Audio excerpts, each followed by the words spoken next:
Assalamualaikum warahmatullahi wabarakatuh. Alhamdulillahi wa kafa, wassalatu wassalamu ala rasulihil mustafa, wa ala alihi wa ashabihi wa man tabi'al huda. Ashhadu an la ilaha illallah wahdahu la sharika lah, wa ashhadu anna Muhammadan abduhu wa rasuluh, alladhi la nabiyya wa rasula ba'dah. Amma ba'd.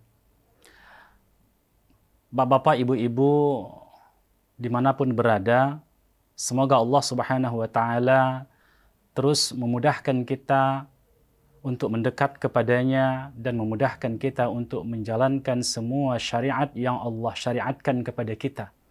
Dan akhirnya kita bisa mendapatkan husnul khatimah, kemudian terbebas dari azab kubur, dan semoga Allah berkenan memasukkan kita ke dalam surganya. Para ikhwah yang dirahmati Allah Subhanahu wa Ta'ala, kita masih dalam program lebih dekat dengan hadis Nabi Sallallahu Alaihi Wasallam dan problematikanya. Dan kali ini kita mengambil sebuah tema kecil, yaitu kedudukan hadis Nabi Sallallahu Alaihi Wasallam sebagai hujjah. Ikhwah yang dirahmati Allah Subhanahu wa Ta'ala, kalau kita memiliki akses turath kepada sumber-sumber yang mu'tamad, tentunya bagi kita tidak asing lagi bahwasanya sunnah adalah hujjah syar'iyah.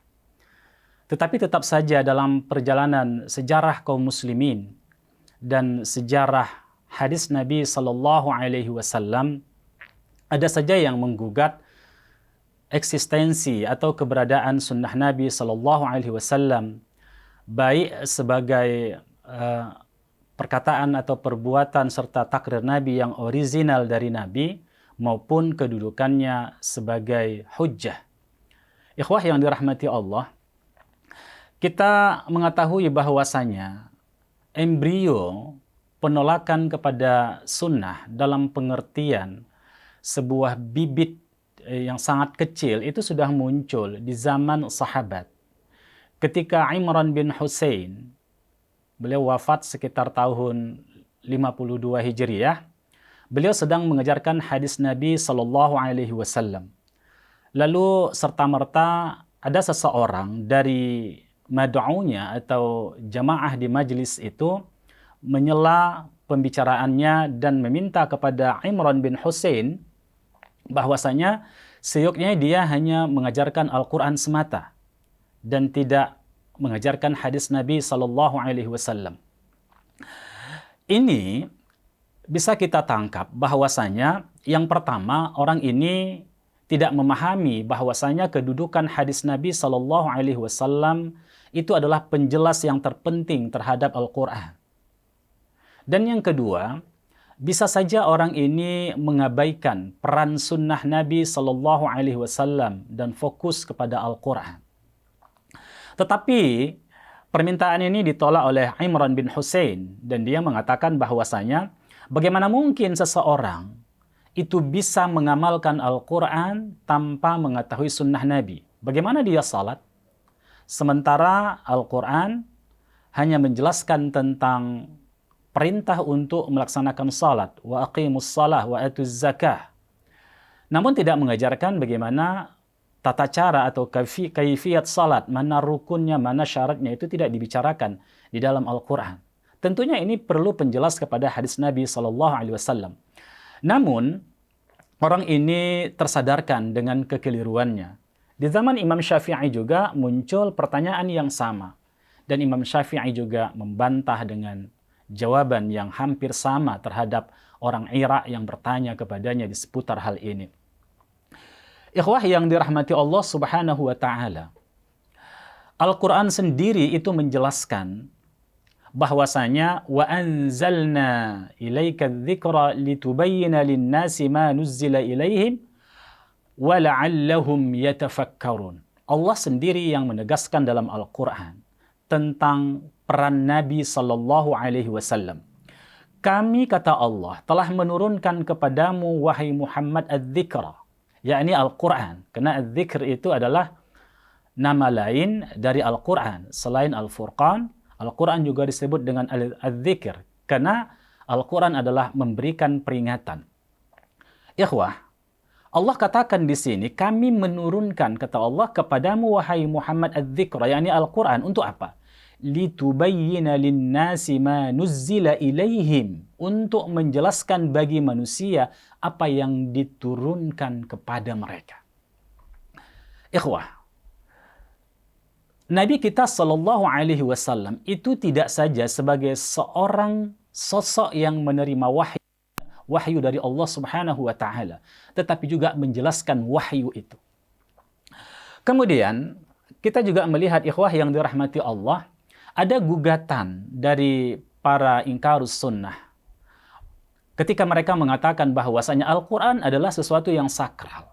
Al-Quran adalah wahyu Allah, sementara hadis Nabi itu atau sunnah Nabi itu sesuatu yang profan, bukan sakral, karena bukan berasal dari Allah Subhanahu wa taala. Ini lagi-lagi kekeliruan. Karena Allah Subhanahu wa taala itu memberikan wahyu kepada Nabi kita, tidak saja wahyu matslu, yaitu wahyu yang dibacakan, sebagaimana yang kita diskusikan pada pertemuan yang lalu, dengan datangnya malaikat Jibril sebagai perantara terhadap wahyu itu, tetapi juga bahwasanya Allah memberikan wahyu ghairu matslu kepada Nabi kita, wahyu yang tak dibacakan, yaitu ilham yang diberikan kepada Nabi dalam format wahyu, mimpi Nabi dalam format wahyu. Dan segala sesuatu yang dilakukan Nabi itu adalah dalam kontrol wahyu. Allah Subhanahu wa taala berfirman, dan beginilah para ulama Ahlus Sunnah wal Jamaah memahaminya, wa ma yantiqu 'anil hawa in huwa illa wahyun yuha. Dan Muhammad itu, Nabi sallallahu alaihi wasallam itu tidak menuturkan sesuatu berdasarkan hawa nafsunya. Tidaklah dia kecuali sesuatu yang diwahyukan kepada Nabi kita sallallahu alaihi wasallam. Kalau ada satu peristiwa yang terjadi pada diri Nabi atau pilihan Nabi ketika dihadapkan kepadanya beberapa persoalan, lalu Nabi memilih sesuatu yang fudul, sesuatu yang di bawah standar afdal, maka Allah Subhanahu wa taala itu mengoreksi Nabi, maka turunlah wahyu untuk menegur Nabi sallallahu alaihi wasallam. Karena itulah ikhwah yang dirahmati Allah Subhanahu wa taala, apapun perilaku Nabi, selain itu, hal-hal yang dikhususkan untuk Nabi sallallahu alaihi wasallam, semua itu dalam kontrol wahyu. Ikhwah yang dirahmati Allah, penolakan ya terhadap keberadaan sunnah Nabi sallallahu alaihi wasallam sebagai hujjah di dalam syariat Islam itu juga muncul dari kelompok-kelompok orang-orang yang bersemangat untuk mengkaji Al-Quran. Kita menemukan dalam sebuah risalah kecil yang di India, bahwasanya mereka mengatakan para anak-anak muda melakukan halaqah-halaqah, diskusi-diskusi dan kajian-kajian. Mereka berhipotesis bahwasanya terjadinya perpecahan di tengah-tengah kaum muslimin, terjadinya mazhab yang begitu banyak. Itu peran utamanya adalah disebabkan oleh sunnah Nabi sallallahu alaihi wasallam. Sunnah memberikan mereka sebuah motivasi untuk berbeda. Motivasi yang mereka maksudkan itu adalah ada seseorang mungkin dari ulama itu menganggap sunnah ini sebagai sunnah yang sahihah dari Nabi sallallahu alaihi wasallam, dan ada yang menganggap sebagai dhaif.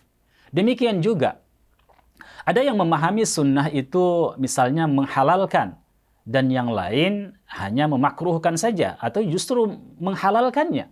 Maka salah satu sebab perbedaan pendapat itu adalah sunnah. Dan mereka juga mengatakan sunnah itu adalah membatasi pemikiran manusia untuk menjadikan Al-Quran siap merespon segala persoalan aktual yang muncul. Dengan kata lain, Al-Quran itu terbatasi untuk merespon setiap zaman. Dan zaman itu selalu berubah. Seiring dengan perubahan banyak hal, orangnya, peradabannya, dan seterusnya. Kalau kita menggunakan sunnah sebagai dalil, maka tentunya hal ini terbatasi. Sementara hidup ini harus terus berjalan dan kita harus merespon semua persoalan-persoalan kemanusiaan kita. Ada yang mengatakan seperti itu. Ikhwah yang dirahmati Allah Subhanahu wa taala, kelompok-kelompok ini sesungguhnya tidak memahami bahwasanya andai kata Allah Subhanahu wa taala hanya menurunkan Al-Quran dan tidak mengiringi dengan sunnah Nabi SAW terhadap penjelas kepada Al-Quran, tentunya perbedaan itu akan jauh lebih banyak, jauh lebih luas. Sementara itu, hadis Nabi SAW itu memberikan batasan-batasan.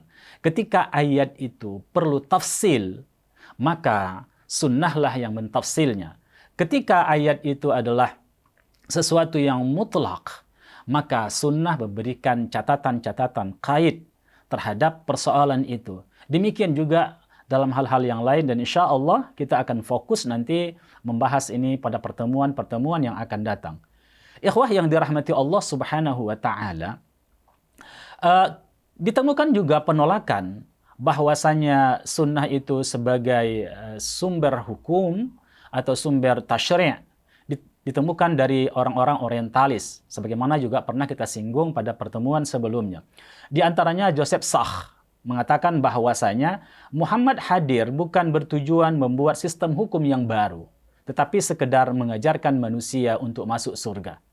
Dengan kata lain, seiring dengan teori projecting back beliau, selain beliau mengkanter atau menolak keberadaan sunnah Nabi Sallallahu Alaihi Wasallam autentik dari Nabi kita Sallallahu Alaihi Wasallam, tetapi juga dia mengatakan bahwasanya Nabi diutus bukan bertujuan untuk merubah sistem hukum, tapi hanya sekedar mengajarkan tentang masalah bagaimana jalan ke surga, yaitu kemungkinan besar dia mengkoptasi itu pada ranah akidah.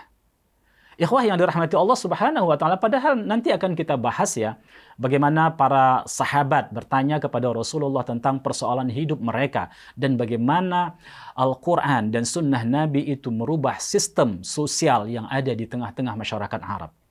Yang kedua, ada tokoh namanya Anderson. Beliau mengatakan Muhammad tidak berkeinginan menyelesaikan sistem hukum yang komprehensif, tetapi hanya melakukan sedikit amandemen terhadap hukum yang sudah ada. Jadi beliau mengatakan bahwasanya Nabi kita Shallallahu Alaihi Wasallam itu tidak mengajarkan sistem kehidupan kita, way of life-nya kita itu secara komprehensif. Sementara itu Allah sendiri yang mengatakan udkhulu fis-silmi kafah, masuklah kamu ke dalam Islam secara totalitas. Artinya kamu masuk ke dalam Islam terhadap semua ajaran Islam pada posisi manapun kamu berada. Dan kita bisa melihat nanti dan bisa kita buktikan fakta yang sangat autentik bahwasanya Allah Subhanahu wa taala itu mengajarkan bagaimana sistem teologis kita, bagaimana akidah kita. Dan tidak ada kekurangan sedikit pun tentang masalah itu. Hal-hal yang kita butuhkan dalam berakidah, dalam ma'rifatullah, mengenal Allah Subhanahu wa taala. Demikian juga mengenal para malaikat, mengenal Rasul, mengenal kitab-kitab Allah, hari kiamat, qadha dan takdir, yang itu bahagian dari rukun keimanan kita. Demikian pula, Al-Quran dan sunnah Nabi SAW tidak saja fokus pada akidah. Walaupun akidah adalah sebagai fundamen dari semua syariat yang kita ikut ini. Tetapi adalah mengajarkan kepada kita tentang syariat. Mengajarkan tentang kita kepada apapun yang kita butuhkan terhadap syariat. Apakah itu syariat yang berhubungan dengan ibadah? Semua yang kita butuhkan dalam sumber-sumber kita beribadah, bertaqarrub kepada Allah, itu sudah diterangkan oleh Al-Quran. Atau dijelaskan oleh Qudwatuna Sallallahu Alaihi Wasallam. Demikian juga syariah tentang masalah muamalah kita, interaksi sosial kita, tentang iktisadiyah, ekonomi. Ada sistem-sistem di dalam Islam. Ada prinsip-prinsip dasar. Tidak kalah juga tentang masalah siasah dan politik. Ada prinsip-prinsip yang harus diikuti oleh kaum muslimin tentang ahwalus syakhsiyah, hukum-hukum keluarga, dan seterusnya. Dan juga mengenai masalah akhlak. Karena itulah, ikhwah yang dirahmati Allah, apa yang dikatakan Anderson bahwasanya Nabi kita Muhammad SAW tidak menyelesaikan tentang persoalan manusia atau hukum sistem kehidupan manusia secara komprehensif. Ini sesuatu yang di luar fakta sejarah.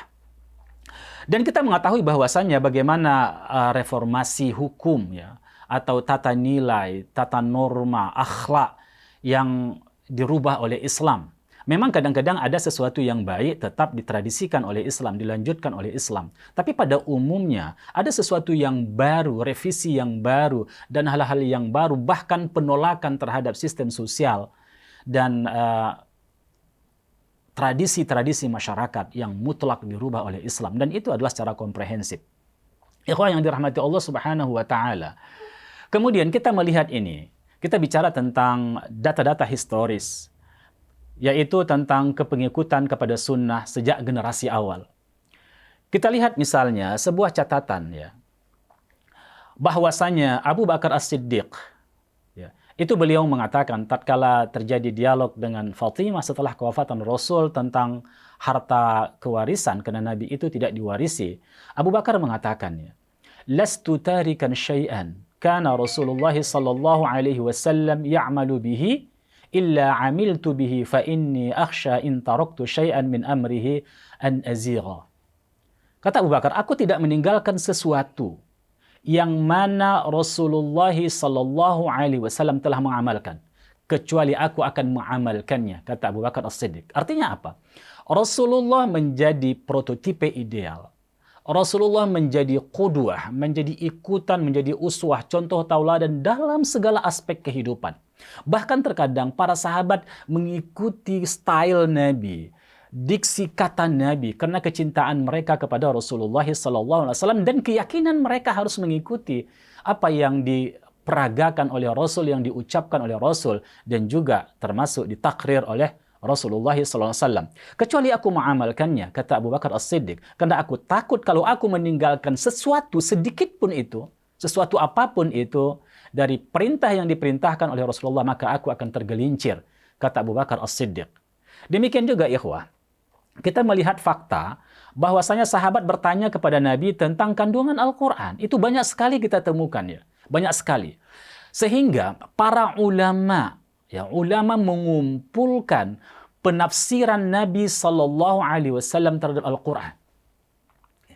Di antaranya Imam Ibnu Jarir At-Tabari, beliau menulis sebuah kitab tafsir, kitab tafsir At-Tabari itu. Kita mengetahui bahwa tafsir ini adalah tafsir bil ma'thur. Artinya tafsir yang berdasarkan periwayatan dari Rasulullah. Dan penafsiran Rasulullah terhadap Al-Quran, di antaranya adalah pertanyaan para sahabat ingin memahami Al-Quran, dan ketika Nabi memberikan jawaban atau penafsiran Nabi terhadap Al-Quran itu, mereka jadikan sebagai way of life-nya mereka, pedoman hidup mereka. Dan kita menemukan ya bagaimana tebalnya tafsir Ibnu Jarir At-Tabari. Walaupun penafsiran di sana selain Rasulullah SAW juga itu tafsir para sahabat dan tabi'in. Tapi pada umumnya ikhwah yang dirahmati Allah, mengacukan semua penafsiran itu dikembalikan kepada qudwatuna sallallahu alaihi wasallam. Demikian juga misalnya tafsir Al-Imam Al-Baghawi, tafsir Ibnu Katsir, tafsir As-Suyuti dan lain sebagainya itu mengumpulkan penafsiran-penafsiran dari Rasulullah sallallahu alaihi wasallam terhadap Al-Quran untuk menjelaskan Al-Quran. Dan ketika Nabi menjelaskan, sekali lagi kita katakan bahwasanya itu menjadi pedoman bagi para sahabat. Kemudian ikhwah, salah satu contoh misalnya, terkadang ini sesuatu yang tidak disukai pada awalnya oleh sahabat, tapi karena Nabi melakukan demikian, mereka meyakini itu adalah sebagai sebuah kebenaran. Contoh kasus, Umar ibnul Khattab di zaman jahiliyah, dia memiliki satu berhala dan dia menyembah berhala itu. Makanya segala sesuatu yang berhubungan dengan batu, dengan asnam, maka dia sangat alergi. Tapi satu ketika, ikhwah yang dirahmati Allah, beliau mencium Hajarul Aswad. Bukankah Hajarul Aswad itu dari batu, walaupun dia bukan menyembah Hajarul Aswad, tetapi beliau menciumnya. Kenapa dia menciumnya? Maka dia katakan begini, ya, inni a'lamu annaka hajar. Aku tahu, sungguh-sungguh aku tahu engkau adalah batu. La tadurru wa la tanfa'u. Engkau tidak akan bisa membuat mudarat dan engkau tidak bisa mendatangkan manfaat.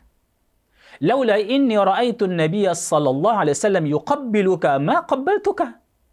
Ya. Andai saja aku tidak pernah melihat Rasulullah sallallahu alaihi wasallam menciummu, aku tidak akan pernah menciummu. Itu kata Umar ibn Khattab. Tetapi karena ini sunnah Nabi, maka mereka mengikutinya.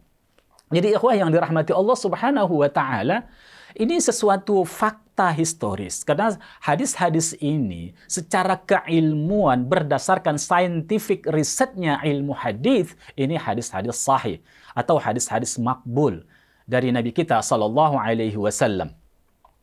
Ikhwah yang dirahmati Allah Subhanahu wa taala, demikian juga banyak hadis tentang masalah ini. Terkadang para sahabat itu bertanya kepada Rasulullah SAW tentang amalan-amalan utama. Misalnya, "Dulluni, tunjukkan kepadaku wahai Rasulullah." Terkadang mereka bertanya, "Ayyul a'mal afdal ya Rasulullah?" Apa amalan yang paling utama ya Rasulullah? Ketika Nabi menjawab, jawaban Nabi itu mereka jadikan sebagai amal mereka, sebagai ikutan mereka. Demikian juga ikhwah yang dirahmati Allah Subhanahu wa taala. Nabi mengatakan kepada para sahabat, "Sallu kama ra'aitumuni usalli." Salatlah kamu sebagaimana kamu melihat aku salat. Kita tahu tadi bahwasanya Al-Qur'an tidak menjelaskan secara tafsil ya, bagaimana kaifiat salat. Paling-paling secara global, tentang berdiri, tentang rukuk, tentang sujud. Warka'u ma'ar raki'in wasjudu waqtarib. Hanya sesuatu yang global, tapi bagaimana kaifiatnya, bagaimana tata caranya, itu tidak dilakukan. Atau tidak dijelaskan dalam Al-Quran. Nabi mengatakan, "Sallu kama ra'aitumuni usalli." Salatlah kamu sebagaimana kamu melihat aku salat. Maka ketika sahabat melihat Nabi sallallahu alaihi wasallam salat, mereka jadikan itu sebagai sumber hukum mereka dalam hal ibadah.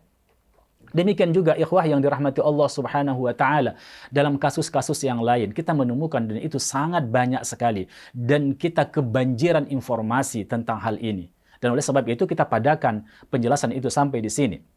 Kemudian ikhwah yang dirahmati Allah Subhanahu wa taala, Nabi itu ditegaskan di dalam Al-Quran sebagai prototipe ideal bagi umat manusia yang menginginkan perjumpaan dengan Allah Subhanahu wa taala. Ini kita merujuk kepada Al-Quran. Al-Quran sendiri berbicara tentang keniscayaan, keharusan, kelaziman, dan kemestian umat manusia mengikut Nabi sallallahu alaihi wasallam. Contoh kasus misalnya dalam surah Al-Ahzab, Allah katakan, "Laqad kana lakum fi Rasulillahi uswatun hasanah liman kana yarjullaha wal yawmal akhir wa dzakarallaha katsira." Betapa jelas ayat ini. Allah katakan, sungguh. Kita tahu kan qad itu masuk kepada fi'il madhi menunjukkan kesungguhan. Masuk lagi lam di situ, lamul ibtida'nya menunjukkan apa? Ini penegasan sungguh-sungguh.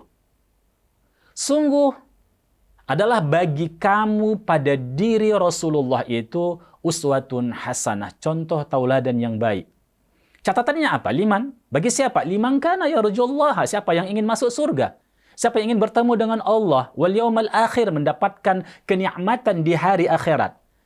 Wa dzakarallaha katsira, dan mereka mengingat Allah dengan pengingatan yang banyak. Kita melihat juga ikhwah yang dirahmati Allah Subhanahu wa taala.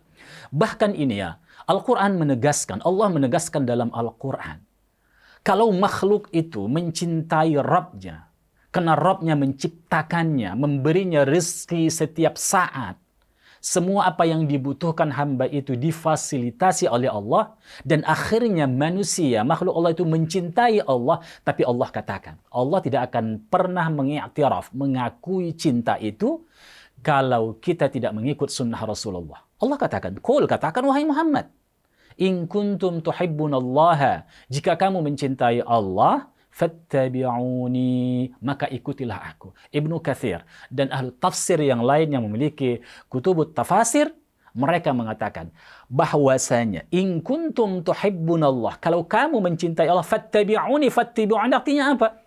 Mengikuti sunnah Nabi sallallahu alaihi wasallam. Dan itu tidak ada pembatasan hanya pada ranah-ranah tertentu. Semua aspek kehidupan kita, mulai aqidahnya, ibadahnya, muamalahnya, iktisadiyahnya, ekonominya, akhlaknya, dan seterusnya. Fattabi'uni, ikuti aku. Dan inilah yang menjadi syarat. Dan Allah katakan, yuhibbukumullah, baru Allah mencintai kamu. Tatkala tadi kamu mengikuti sunnah Rasulullah, wa yaghfir lakum dzunubakum, dan menghapuskan dosa-dosa kamu. Makanya Ibnu Katsir itu mengutipkan perkataan para ulama, dan di antaranya perkataan itu adalah laisa sya'nu an tuhibba walakin sya'nu an tuhabba.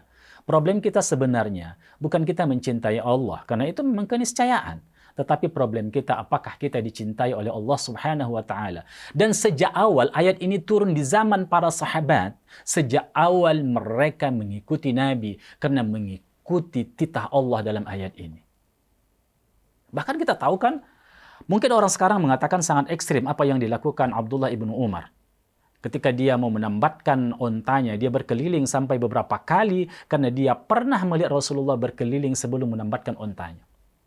Ibnu Mas'ud tidak menyukai makanan yang berkuah, tapi ketika dia melihat Nabi memakan makanan yang berkuah, maka dia sejak saat itu menyukai untuk makanan yang berkuah. Mungkin hari ini kalau orang-orang modernis lah dikatakan, ini sesuatu mengatakan ini bukan masalah urusan ukhrawi dunia, sampai batas itu pun mereka mengikuti Rasulullah sallallahu alaihi wasallam. Ikhwah yang dirahmati Allah Subhanahu wa Ta'ala, itu kita lihat dalam Al-Quran. Perintah menaati Allah dan Rasul dan berderivasi dari kata ta'atan. Sehingga kita tidak memiliki ruang logika kebahasaan untuk mencari makna lain selain mengikuti dan mentaati. Contoh kasus ya. Dalam surah An-Nahl Allah berfirman, ini dari kata derivasi ta'ah. "May yuti'ir rasula faqad ata'a Allah." Siapa yang mentaati Rasul, sesungguhnya dia mentaati Allah. Mentaati Rasul, apakah Rasul hanya membacakan ayat Al-Quran dan tidak memiliki ruang yang lain selain membacakan Al-Quran tatkala berkomunikasi dengan para sahabat, tatkala menjawab pertanyaan para sahabat? Tidak.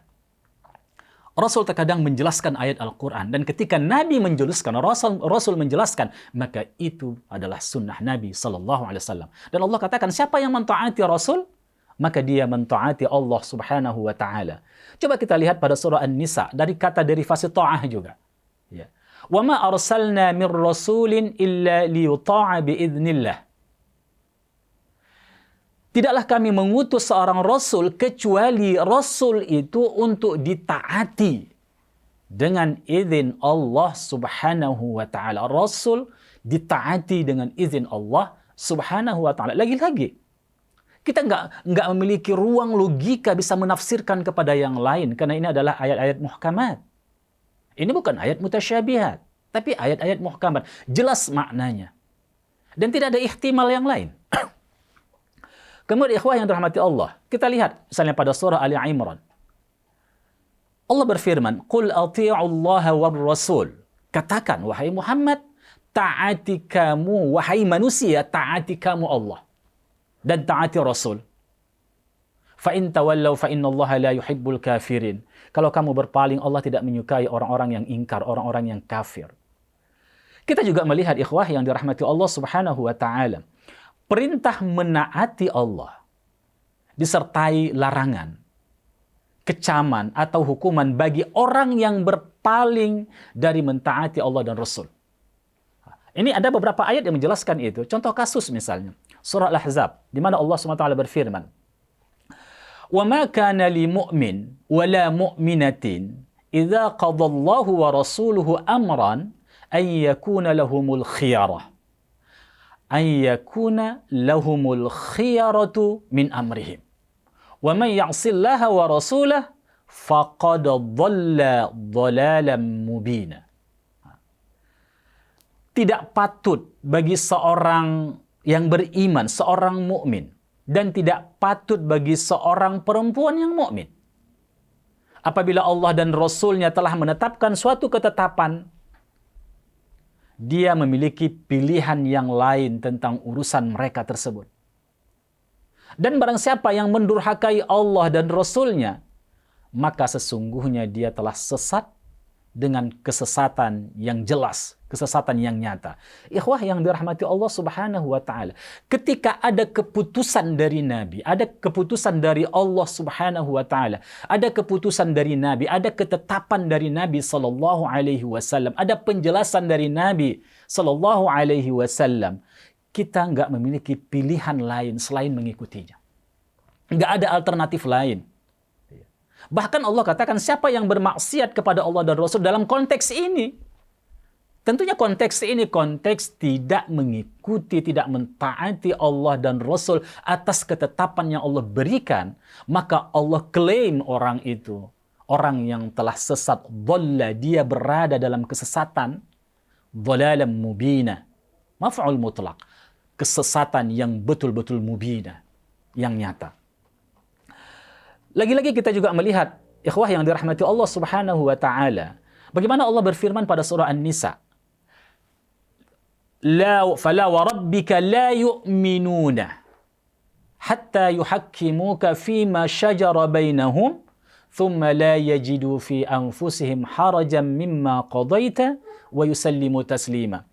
Demi Tuhanmu, Allah sendiri bersumpah terhadap dirinya untuk berikan perhatian kepada kita, dan harus ada kesungguhan kita mengikuti ayat ini. La yu'minun, kamu tidak akan beriman.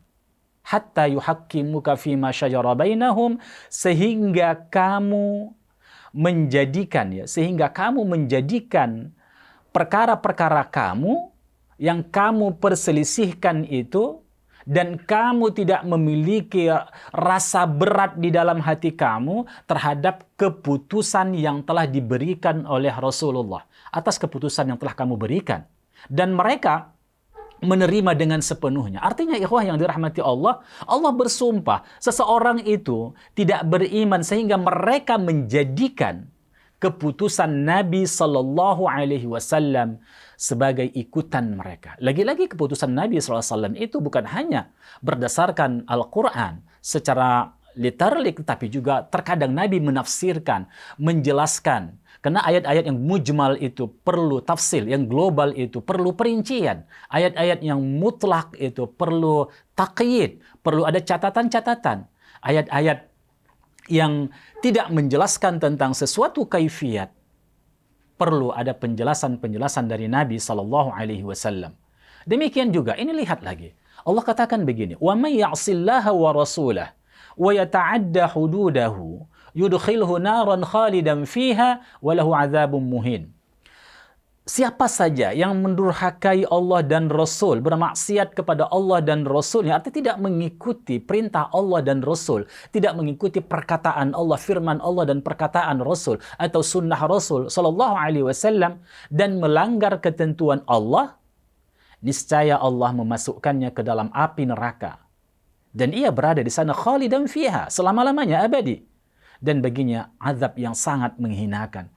Jadi ikhwah yang dirahmati Allah Subhanahu wa taala, kita temukan di sini bahwasanya ancaman dari Allah Subhanahu wa taala kepada orang-orang yang tidak mengikuti keputusan Nabi, keputusan Allah dan juga keputusan Nabi sallallahu alaihi wasallam. Dan ini sekali lagi kita tegaskan bahwasanya itu hadir. Ayat ini diturunkan pada generasi awal, pada generasi sahabat. Dan mereka membaca ayat ini dan mengamalkan ayat ini. Oleh sebab itulah maka Nabi itu menjadi objek penglihatan, pendengaran mereka.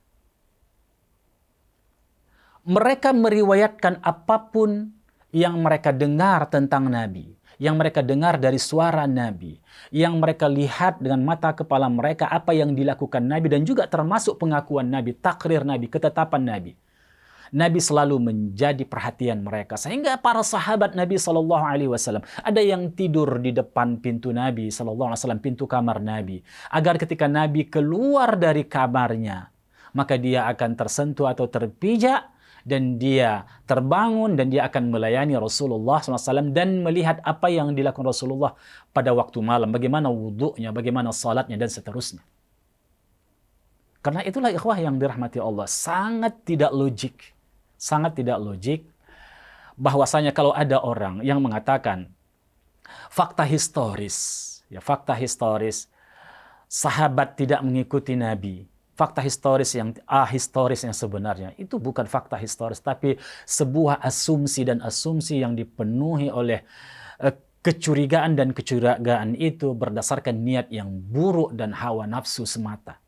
Demikian juga bagi orang-orang yang menolak eksistensi hadis dari Nabi Sallallahu Alaihi Wasallam dan kedudukan hadis sebagai hujjah syar'iyah. Ini juga sangat tidak masuk akal bagi orang yang menggunakan kecerdasan objektif, yang Allah karuniakan kepadanya. Oleh sebab itulah ikhwah yang dirahmati Allah. Sekali lagi, kita hari ini sebagai umat Nabi Muhammad tidak berbeda dari generasi awal itu. Ketika mereka diwajibkan mengikuti Al-Quran dan mengikuti sunnah Nabi, maka hari ini kita juga diwajibkan mengikuti Al-Quran dan mengikuti sunnah Nabi Sallallahu Alaihi Wasallam. Oleh sebab itulah, pada dimensi apapun kita, pembicaraan apapun yang kita lakukan, maka rujukan referensi utama kita adalah Al-Quran. Dan kedua adalah penjelas terhadap Al-Quran itu. Dan penjelas itu sendiri, wahyu ghairu matslu itu juga wahyu Allah Subhanahu wa Ta'ala yang Allah wahyukan kepada Nabi dengan cara yang berbeda. Wa ma yantiqu 'anil hawa in huwa illa wahyun yuha. Demikian ikhwah yang dirahmati Allah Subhanahu wa Ta'ala. Kita sampai pada sebuah kesimpulan bahwasanya penolakan terhadap eksistensi sunnah sebagai hujjah di dalam Islam adalah penolakan yang ahistoris. Penolakan yang tidak sesuai dengan fakta-fakta sejarah dan tidak bisa dilakukan di atas fakta-fakta itu analisis sejarah. Kenapa? Karena begitu luar biasanya data yang kita temukan, kita kebanjiran data tentang hal ini yang menjelaskan bahwasanya sunnah itu dijadikan prototipe ideal, dijadikan way of life oleh generasi awal, dan itu berlangsung pada generasi kedua tabi'in dan juga tabi'ut tabi'in sampai ulama-ulama mukharrijul hadits yang meriwayatkan hadis, yang mempelajari hadis dari berbagai jalur-jalur sanad, dan kemudian dia mengutipkan atau mengumpulkan hadis itu dalam sebuah kodifikasi, ya. Dia disebut sebagai mukharrijul hadis. Mereka juga mengamalkan itu.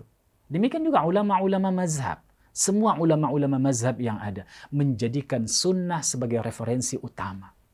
Dan akhirnya Al-Qasimi mengatakan dalam Qawaidut Tahdits, dan Muhammad Adib Salih juga, ketika hadis itu sudah sampai pada puncak kebenarannya atau tidak sedikit pun tidak ada ruang bagi kita untuk meragukannya dari penelitian-penelitian ilmu hadis, katakanlah hadis itu adalah hadis mutawatir, maka orang yang mengingkarinya, mengingkari keberadaan hadis itu, sama dengan mengingkari Al-Quran. Artinya apa? Mereka itu orang-orang yang murtad.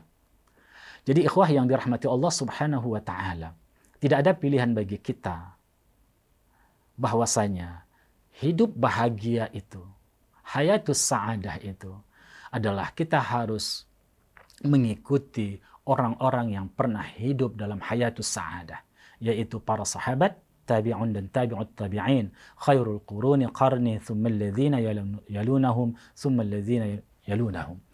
Jadi demikian kaji kita hari ini atau diskusi kita, dan insya Allah pada pertemuan yang akan datang kita lanjutkan dengan pembahasan dan problematika sunnah Nabi atau hadis Nabi sallallahu alaihi wasallam pada topik yang berbeda.